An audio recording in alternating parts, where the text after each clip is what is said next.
Hi hello എല്ലാവർക്കും നമസ്കാരം.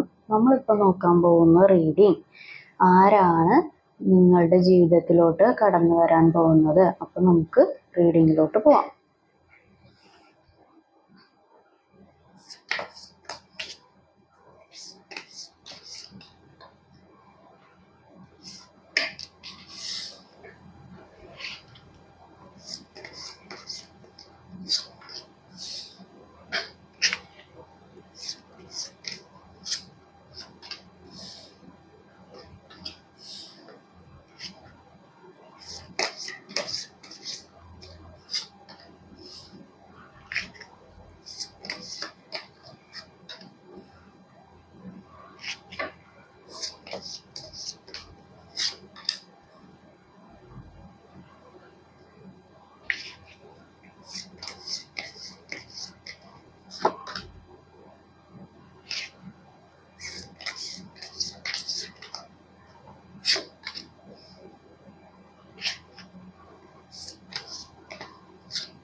Okay, അതായത് നിങ്ങളുടെ ജീവിതത്തിലോട്ട് ആരാണ് കടന്ന് വരാൻ പോകുന്നതെന്ന് ചോദിച്ചു കഴിഞ്ഞാൽ ഇടിവെട്ട് സുഗുണൻ ഇടിവെട്ട്. ഇനിയിപ്പോൾ ലേഡി ആണെങ്കിൽ അതിൻ്റെ അനുസരിച്ചുള്ള പേര്. ഓക്കെ, കാരണം ഇപ്പം നിങ്ങൾ ശ്രദ്ധിച്ചിട്ടില്ലേ, ഒരു മിന്നൽ വന്നു കഴിഞ്ഞിട്ടല്ലേ ഒരു ഇടിവെട്ട് വരുള്ളൂ. അതുപോലെ നിങ്ങൾക്ക് ഈ വ്യക്തിയുടെ പ്രവർത്തികളിൽ നിന്നും അല്ലെങ്കിൽ ഈ വ്യക്തിയുടേതായിട്ടുള്ള എല്ലാ കാര്യത്തിൽ നിന്നും ഒരുപാട് സയൻസ് കിട്ടിയിട്ടുണ്ട്. പുറകെ ഒരു പണി വരുന്നുണ്ട്, അല്ലെങ്കിൽ ഇങ്ങനെ ഉണ്ടാവും, അല്ലെങ്കിൽ ഭാവിയിൽ ഇങ്ങനെ ഉണ്ടാകാൻ ചാൻസ് ഉണ്ട്. പക്ഷെ ആ സയൻസ് ഒന്നും നിങ്ങൾ മൈൻഡ് ചെയ്തിട്ടില്ല, അല്ലെങ്കിൽ മൈൻഡ് ആക്കിയില്ല. അല്ലാന്നുണ്ടെങ്കിൽ വേണ്ടത്ര ഗൗനിക്കൽ അതിന് കൊടുത്തില്ല.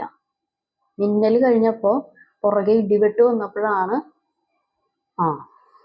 അതൊരു കുലുക്കം അങ്ങോട്ട് ആയത്. അത് നല്ല രീതിക്കുള്ള ഒരു കുലുക്കമായിരുന്നു. അത് നിങ്ങളുടെ ലൈഫിനെ തന്നെ ബാധിക്കുന്ന, അല്ലാന്നുണ്ടെങ്കിൽ നിങ്ങളുടെ സന്തോഷത്തിനെയും സമാധാനത്തിനെയും കെടുത്തുന്ന ഒരു ഇടിവെട്ടായിരുന്നു. കാരണം മിന്നൽ കഴിഞ്ഞിട്ടുള്ള പ്രതിഭാസമാണല്ലോ ഇടിവെട്ട്. അതുപോലെ നിങ്ങളുടെ അടുത്തോട്ട് നിങ്ങൾക്ക് തന്നെ സംശയാസ്പദമായിട്ടുള്ള പല കാര്യങ്ങളും നിങ്ങളുടെ മുമ്പിലോട്ട് പല രീതിയിൽ, യൂണിവേഴ്സ് ആണെന്നുണ്ടെങ്കിലും അല്ലെങ്കിൽ ഇനിയിപ്പോൾ വേറെ ഏതെങ്കിലും രീതിയിലാണെന്നുണ്ടെങ്കിലും നിങ്ങളുടെ മുന്നിലോട്ട് വന്നു. പക്ഷെ അത് വേണ്ടത്ര ഗൗനിക്കൽ കൊടുത്തിട്ടില്ല. കാരണം നിങ്ങൾ ഒരു സമയത്ത് ഈ വ്യക്തി നിങ്ങളുടെ വഴികാട്ടിയായിട്ട് നിന്ന് നിങ്ങൾക്ക് വേണ്ട കാര്യങ്ങൾ ചെയ്തു തരും എന്നുള്ള രീതിയിൽ അങ്ങനെ നിൽക്കുമായിരുന്നു. പക്ഷെ വഴികാട്ടി എന്താ ചെയ്തതെന്ന് വെച്ച് കഴിഞ്ഞാൽ മാനസികമായി നിങ്ങളെ കുഴിയിലോട്ട് ചാടിച്ചു, മാനസികമായിട്ട് തളർത്തിക്കളഞ്ഞു. മാനസികമായിട്ട് ഒരുപാട് പരിപാടിയിലോട്ട് കൊണ്ടുപോയി ചാടിച്ചു. കാരണം അതിൽ നിന്ന് നിങ്ങൾക്ക് മോചനം കിട്ടാനായിട്ട് കുറച്ച് ബുദ്ധിമുട്ടായിരുന്നു.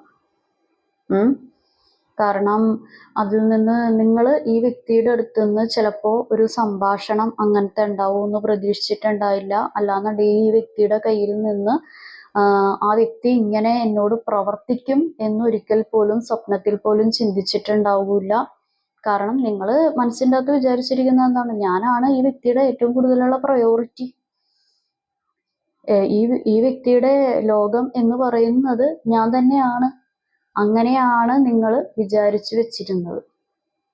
പക്ഷെ നിങ്ങളെക്കാളും കൂടുതൽ, അല്ലെങ്കിൽ നിങ്ങൾ മാത്രമല്ല, എനിക്ക് പ്രയോറിറ്റി ആയിട്ട് മറ്റു പല കാര്യങ്ങളും കൂടെ ഉണ്ട് എന്ന് നിങ്ങളുടെ മുമ്പിലോട്ട് ഇട്ട് തന്നു. നിങ്ങൾ മാത്രമല്ല ഈ ലോകത്തിൽ ജീവിക്കുന്നത്, എനിക്ക് മറ്റു പല ആളുകളെയും മൈൻഡ് ചെയ്യണം, അല്ലെങ്കിൽ മറ്റു പല സിറ്റുവേഷൻസും മൈൻഡ് ചെയ്യണം. നിങ്ങളെ മാത്രം സന്തോഷിപ്പിക്കാൻ പറ്റില്ല. അല്ലാന്നുണ്ടെങ്കിൽ നിങ്ങൾ അവിടെ ഇരിക്കുക, എനിക്ക് കുറച്ച് കാര്യങ്ങൾ ചെയ്തു തീർക്കാനുണ്ട്, അല്ലെങ്കിൽ കുറച്ച് ആളുകളെ സന്തോഷിപ്പിക്കാനുണ്ട്, കുറച്ച് ആളുകളുടെ സംസാരം കേട്ട് എനിക്ക് അതിൻ്റെ അകത്ത് തൂങ്ങിപ്പിടിച്ച് നിൽക്കാനുണ്ട്, എനിക്ക് അവരെ പ്രീതിപ്പെടുത്താനുണ്ട്, അതിന് നിങ്ങളെ കുറച്ചൊന്ന് അവിടെ ഒന്ന് ഒതുക്കി നിർത്തിയേ പറ്റൂ എന്നാണ് നിങ്ങളുടെ ഈ ഇടിവെട്ടു സുഗുണൻ പറഞ്ഞത് അല്ലെങ്കിൽ പ്രവർത്തിച്ചത്. അത് എന്താ പറയാ, ഇവര് ഇങ്ങനെയുള്ള സ്വഭാവ കാര്യങ്ങളൊക്കെ നിങ്ങളുടെ അടുത്തോട്ട് കാണിക്കാൻ തുടങ്ങിയപ്പോഴാണ് നിങ്ങൾ മനസ്സിലായത്, നിങ്ങൾക്ക് തന്നെ മനസ്സിന്റെ അകത്ത് മനസ്സിലാക്കാൻ തുടങ്ങിയത്, ഓ ഞാൻ ഈ വ്യക്തിനെ എന്നെക്കാളും കൂടുതൽ സ്നേഹിച്ചു, അല്ലെങ്കിൽ മക്കളുണ്ടെങ്കിൽ മക്കളെക്കാളും കൂടുതൽ സ്നേഹിച്ചു, എന്തിനേക്കാളും കൂടുതൽ സ്നേഹിച്ചു. പക്ഷെ എനിക്ക് കിട്ടിയത് പ്രയോറിറ്റി എന്ന് പറയുന്നത് ഈ വ്യക്തി ഞാൻ ഉദ്ദേശിച്ച പ്രയോറിറ്റി അല്ല തന്നത്. ഞാൻ ഉദ്ദേശിച്ച പോലെ അല്ല വണ്ടി നീങ്ങിയത്. വണ്ടിയുടെ ഇഷ്ടത്തിന് നീങ്ങി, വണ്ടിയുടേതായിട്ടുള്ള കാര്യങ്ങൾക്ക് നീങ്ങി. നിങ്ങൾ വിചാരിച്ചു നിങ്ങളാണ് ഡ്രൈവർ. അതാണ് കാരണം. ഇപ്പോ നിങ്ങൾ ഒരുപാട് ഹാർഡ് വർക്ക് ചെയ്തിട്ടുണ്ട്, പക്ഷെ സ്മാർട്ട് വർക്ക് ചെയ്തിട്ടില്ല. ഇവരുടെ കൂടെയുള്ള ഇവരുടെ കൂടെ ഏതെങ്കിലും വ്യക്തികൾ ഇപ്പോൾ തേർഡ് പാർട്ടി ബന്ധം, അല്ലെങ്കിൽ അത് ചിലപ്പോൾ പാരൻസ് ആയിരിക്കാം, റിലേറ്റീവ്സ് ആയിരിക്കാം, ഫ്രണ്ട്സ് ആയിരിക്കാം, അല്ലെങ്കിൽ വേറെ ഏതെങ്കിലും റിലേഷൻഷിപ്പ് ആയിരിക്കാം. അവര് ഹാർഡ് വർക്ക് അല്ല, അവർ സ്മാർട്ട് വർക്ക് ചെയ്തിട്ടുണ്ട്. നിങ്ങൾ ഹാർഡ് വർക്കും അവർ സ്മാർട്ട് വർക്കും, അതാണ് ഇതിൻ്റെ വ്യത്യാസം. അതുകൊണ്ട് നിങ്ങൾക്ക് ഇത് മാനസികമായിട്ട് താങ്ങാൻ പറ്റുന്നതിലും അപ്പുറം വരുന്നു. കാരണം നിങ്ങൾ പ്രതീക്ഷിച്ചിട്ടില്ല ഈ ആളെ കൊണ്ട് ഇങ്ങനെയൊക്കെ ഉണ്ടാവുമെന്ന്. നിങ്ങളൊരു കൂടാരത്തിൻ്റെ ഉള്ളിൽ ഒറ്റക്ക് അകപ്പെടേണ്ട ഒരു സിറ്റുവേഷനിലായിപ്പോയി. ഒന്നല്ലെങ്കിൽ നിങ്ങളുടെ ആള് എബ്രോഡ് ആയിരിക്കാം, അല്ലെങ്കിൽ നിങ്ങൾ എബ്രോഡ് ആയിരിക്കാം, അല്ലെന്നുണ്ടെങ്കിൽ നിങ്ങൾ എബ്രോഡ് പോകാൻ ഉദ്ദേശിച്ച വ്യക്തിയായിരിക്കാം, ഉദ്ദേശിക്കുന്നുണ്ടാകാം, അല്ലെങ്കിൽ നിങ്ങളുടെ വ്യക്തി എബ്രോഡ് ആയിരിക്കാം, അല്ലെങ്കിൽ നിങ്ങളുടെ വ്യക്തിയായിട്ട് ബന്ധപ്പെട്ട ആരെങ്കിലും ലോങ് ഡിസ്റ്റൻസ് ആയിട്ട് നിൽക്കുന്നുണ്ടാകാം, കടൽ കടന്നുള്ള ഒരിതിൽ നിൽക്കുന്ന ആളുകളായിരിക്കാം, അല്ലെങ്കിൽ നിങ്ങൾ രണ്ടു കൂട്ടരും നല്ല രീതിക്ക് ട്രാവലിംഗ് ചെയ്യാനായിട്ടൊക്കെ ഉദ്ദേശിച്ച് നടക്കുന്ന ആളുകളായിരിക്കാം. ട്രാവൽ ചെയ്യുക പറ്റുന്ന സമയത്തൊക്കെ നമുക്ക് ഇഷ്ടപ്പെട്ട ആളുകളുടെ കൂടെയൊക്കെ ട്രാവൽ ചെയ്യുക, അത് ഭയങ്കര മനസ്സിന് സന്തോഷമാണ്.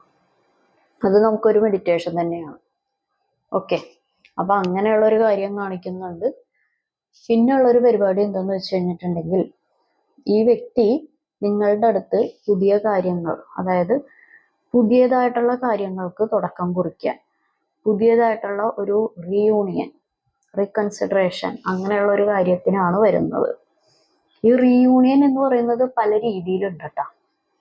അത് ആ വ്യക്തി വരുമ്പോൾ അത് എന്താണെന്ന് നിങ്ങൾ മനസ്സിലാക്കുക, ആ വ്യക്തിയുടെ ക്ലിയർ ഇന്റൻഷൻ എന്താണെന്ന് നിങ്ങൾ മനസ്സിലാക്കുക. ഒന്നല്ലാന്നുണ്ടെങ്കിൽ നിങ്ങളുടെ കാര്യങ്ങളൊക്കെ ചോദിച്ച് മനസ്സിലാക്കാൻ, അല്ലാന്നുണ്ടെങ്കിൽ നിങ്ങളുടെ അടുത്ത മൂവ്മെന്റ് അറിയാൻ, അതും അല്ലാന്നുണ്ടെങ്കിൽ എന്താണ് ഇപ്പം നമ്മൾ നേരത്തെ ഞാൻ പറഞ്ഞ പോലെ ഇടിവെട്ട് സുഗുണൻ പാവമായിട്ട് ഞാൻ എൻ്റെ എല്ലാ പരിപാടികളും മാറ്റിവെക്കുന്നു, നീ എന്നെ അങ്ങനെ സ്നേഹിച്ചതാണ്, അല്ലെന്നുണ്ടെങ്കിൽ ആ വരുന്ന പുള്ളിക്കാരത്തെ നിങ്ങൾ എന്നെ അങ്ങനെ സ്നേഹിച്ചതാണ്, അപ്പം ഞാൻ നിങ്ങളെ മനസ്സിലാക്കുന്നു എന്നുള്ള രീതിയിൽ വരുവാണെങ്കിൽ ഓക്കെ, വെരി ഗുഡ്.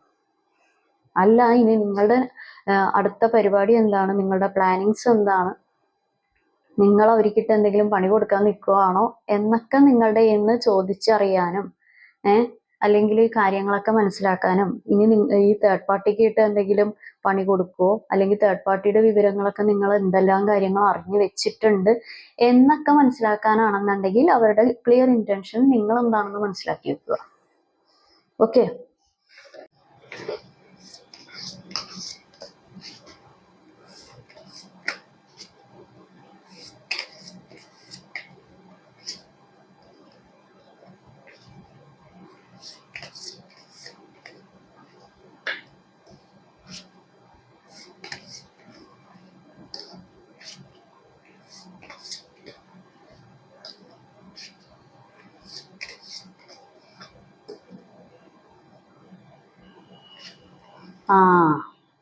ഇത് കാര്യം ഞാൻ പറഞ്ഞുതരാം. ഒന്നല്ലെന്നുണ്ടെങ്കിൽ ഇത് നിങ്ങൾ താലി കെട്ടിയ നിങ്ങളുടെ ഭർത്താവ്, അല്ലെങ്കിൽ നിങ്ങളുടെ ഭാര്യ, അതും അല്ലെന്നുണ്ടെങ്കിൽ ഇപ്പൊ എക്സ്ട്രാ മാരിറ്റൽ അഫെയറിൽ ഉള്ള ആളുകളും ഇതിൻ്റെ അകത്തുണ്ട്.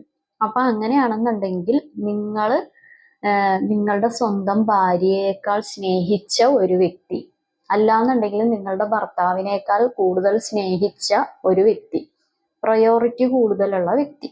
കാരണം ഇവരുടെ ഒരു പ്രസൻസ് നിങ്ങളെ ആകമാനം ഒരു എന്താ പറയാ, ഒരു നല്ലൊരു സന്തോഷത്തിലോട്ട് കൊണ്ടുപോയിട്ടുണ്ട് ഒരു സമയത്ത്. പക്ഷെ ഇവരുടെ ഒരു ആബ്സെൻസും ഇവരുടേതായിട്ടുള്ള ഓപ്പോസിറ്റ് ആയിട്ടുള്ള പരിപാടികളും നിങ്ങളെ വളരെയധികം ഉറക്കക്കെടുതികളിലോട്ടും കൊണ്ടുപോയിട്ടുണ്ട്. ഓക്കെ, അപ്പോൾ ആ വ്യക്തിയാണ് നിങ്ങളുടെ ജീവിതത്തിലോട്ട് വരുന്നത്. അപ്പോൾ അത് സ്വീകരിക്കാം, സ്വീകരിക്കാതിരിക്കാം, എന്ത് വേണമെങ്കിലും ചെയ്യാം. അത് നിങ്ങളുടെ തീരുമാനമാണ്. ഓക്കെ, അപ്പോൾ നിങ്ങൾ ആ വ്യക്തിയുടെ ഇന്റൻഷൻ നോക്കിയിട്ട് എന്താണെന്നുള്ള രീതിയിൽ ഒരു ക്ലിയർ ഡിസിഷൻ എടുക്കുക. ഓക്കെ, അപ്പോൾ ഇതാണ് ഇന്നത്തെ റീഡിങ് എല്ലാവർക്കും ഇഷ്ടപ്പെട്ടെന്ന് കരുതുന്നു. നിങ്ങൾക്ക് കണക്റ്റ് ആവുന്ന, നിങ്ങൾക്ക് റെസണേറ്റ് ആവുന്ന കാര്യങ്ങൾ മാത്രം എടുക്കുക, അല്ലാത്ത കാര്യങ്ങൾ വിട്ടേക്കുക. ഞാൻ പറയുന്ന കാര്യങ്ങൾ ഒന്നും റെസണേറ്റ് ആയില്ല, ഒന്നും കണക്റ്റ് ആയില്ലെങ്കിൽ ഇത് നിങ്ങളുടെ വീഡിയോയല്ല. ഓക്കെ, അപ്പോൾ എല്ലാവർക്കും നല്ലൊരു ദിവസം ആശംസിക്കുന്നു. Have A good day. Thank you.